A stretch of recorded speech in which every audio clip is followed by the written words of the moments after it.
Hello दोस्तों, आज हम पढ़ेंगे शासन के अंग कि शासन के अंग कौन कौन से हैं। तो सरकार के सामने हमेशा 3 चुनौतियां बनी रहती हैं कि कानून कौन बनाएगा, कानून का संचालन कौन करेगा और व्यक्ति या सरकार के विवाद के समाधान की चुनौती।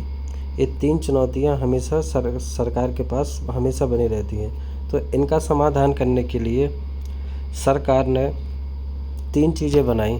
पहली है विधायिका, दूसरी है कार्यपालिका और तीसरी है न्यायपालिका। ठीक है,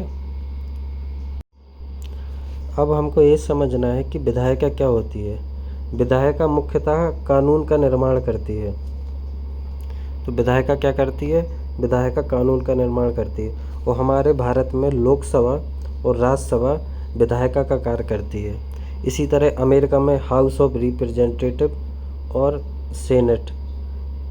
हाउस ऑफ रिप्रेजेंटेटिव वहाँ का निम्न सदन है और सेनेट उच्च सदन। जैसे भारत में लोकसभा निम्न सदन और राज्यसभा उच्च सदन होता है, उसी तरह ये अमेरिका की विधायिका कहलाती है। उसी तरह इंग्लैंड में हाउस ऑफ कॉमन्स निम्न सदन और हाउस ऑफ लॉर्ड्स उच्च सदन कहलाता है।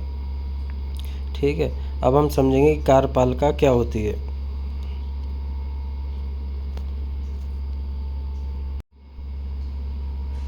तो कार्यपालिका जो विधायिका कानून बनाती है, तो कार्यपालिका उन कानूनों को लागू करने का कार्य करती है। हमारे भारत में मुख्यतः 2 प्रकार की कार्यपालिका होती है। पहली राजनीतिक कार्यपालिका, दूसरी स्थायी कार्यपालिका। राजनीतिक कार्यपालिका से तात्पर्य है जिसे जनता द्वारा प्रत्यक्ष चुना जाता है। जैसे हमारे भारत के मंत्रिमंडल या राष्ट्रपति, प्रधानमंत्री, कोई भी नेतागण राजनीतिक कार्यपालिका में आएंगे। जबकि स्थायी कार्यपालिका में सभी अधिकारी, जिस चीज़ की तैयारी हम करते हैं और हमारी नौकरी लगती है, कोई भी अधिकारी वर्ग, कोई भी ऐसा व्यक्ति जो सरकार में स्थायी रहता है, यानी जिसका रिटायरमेंट होता है, वो सारी स्थायी कार्यपालिका के अंदर आएंगे। अब हम समझेंगे न्यायपालिका क्या होती है। तो न्यायपालिका जब भी किसी सरकार, 2 सरकारों के बीच में या कभी व्यक्ति के बीच में किसी भी तरह का मतभेद होता है, तो न्यायपालिका उसका समाधान करती है। भारत में एकल न्यायपालिका है, जबकि अमेरिका में दोहरी न्यायपालिका है। तो ये था कि शासन और शासन के अंग। अब हम पढ़ेंगे कानून के प्रकार कि कानून कितने प्रकार के होते हैं। तो मुख्यतः कानून 4 प्रकार के होते हैं।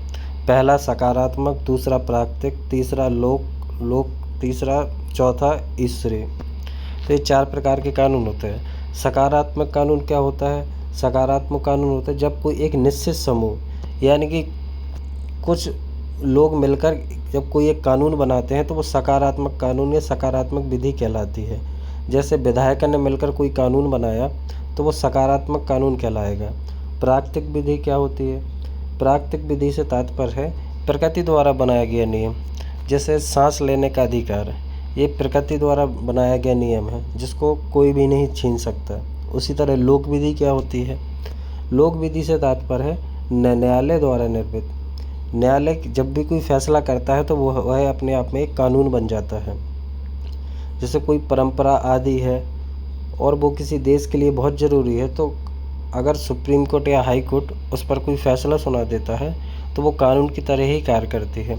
ईश्वरीय विधि, जहाँ धार्मिक ग्रंथों द्वारा लिखी गई बातों को कानून माना जाता है। ऐसे कई देश हैं, जैसे अफ़गानिस्तान या और मिडिल ईस्ट के देश जहाँ पर ईश्वरीय कानून को, ईश्वरीय यानी धार्मिक ग्रंथों के लिखे गए नियमों को ही कानून माना जाता है।